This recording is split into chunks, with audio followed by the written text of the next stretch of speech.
জনাব তারেক রহমান তার একটা পোষা বিড়াল উনি আসার সময় বাহির থেকে নিয়ে আসছে। এই বিড়াল নিয়ে এখন বাংলাদেশের মিডিয়াতে বিভিন্ন রকমের আলোচনা চলতেছে।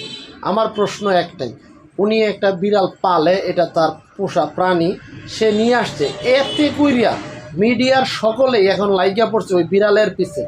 দেশের উন্নয়ন এবং দেশের ভালো কর্মকাণ্ড নিয়ে কোনো আলোচনা নাই।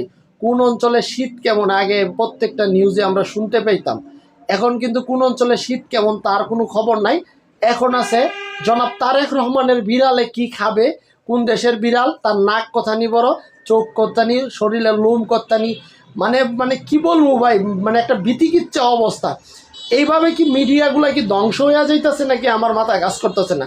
মিডিয়ার দায়িত্ব হচ্ছে দেশের আনাচে কানাচে বিভিন্ন সুখ দুঃখ সব তুইলা ধরবো, কিন্তু আরেকজনের বিড়াল নিয়ে এত মাথা কামানির কি দরকার? আপনাদের কি এই দায়িত্ব জনাব তারেক রহমান দিয়েছেন?